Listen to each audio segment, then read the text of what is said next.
Hello বন্ধুরা, আমি বেশিক্ষণ ঘরে থাকতে পারিনি। এই একটু তোমার সাথে কথা হয়নি, শুধু বাড়ি যেতে চাইছিলাম না, তাই জন্য ঘুরতে ঘরটা চাপ হয়ে গেছে অনেক বেশি। আর আমি খেলাম একটা জুস, একটু পরে ম্যাগি, আর তারপর ছেলি, তারপর ছল খেলাম, আর তারপর ছাদে এসে এই তারপরে হিসি হলো বেশি করে। বল হ্যালো বন্ধুরা, গুড নাইট। আজকে আমি সারাদিন বাবা কি বলছে? হ্যালো বন্ধুরা, আরে এখানে এখানে এখানে হ্যালো বলে বন্ধুরা, good good night, good night. বাবা কি বলছে শুনি।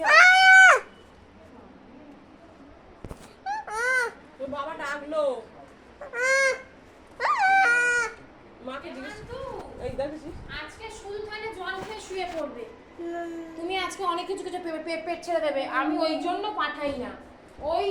পাঠাই না, ভুলভাল কাজ করে আসবি। আমি তোকে বারণ করলাম তো ঠান্ডা জিনিস খেতে। আমি তো থামে খাইয়েছে, তো আমি তো নিশ্চয়ই সব করেছি। অনলাইনে কাজের সময় গলার আওয়াজ কোথায় থাকে? যখন অনলাইনে ক্লাস করো আন্টি শুনতে পায় না কিছু, জোরে বলো বলে আন্টির মাথা পাগল হয়ে যায়। এই সাউন্ডটা অনলাইনের সময় দিতে পারো না?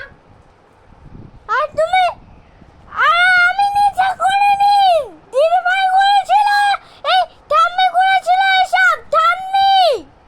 তুমি খেয়েছো, খেয়ে ঠাম্মিকে আবার দোষও দিচ্ছ। হ্যাঁ, বাবার মতো। আমি বলেছি আমি একা একা সব করে খাইনি, আমি তুই শুধু ঠাম্মি করে, তারপর ঠাম্মি করে এরকমই আমাদের খাইয়েছে। হ্যালো বন্ধুরা, আজকে গুড নাইট। এই আমি ঠাম্মির বাড়িতে গেছিলাম, সব কিছু খেয়েছিলাম, তখন সব কিছু খেয়েছিলাম। হ্যাঁ, খেয়ে তারপর পেট ব্যথাটা শুরু হলো, আর আমি ঘুমিয়ে পড়েছিলাম। যখন বাড়িতে এলাম তখন কাঁদতে আসেনি,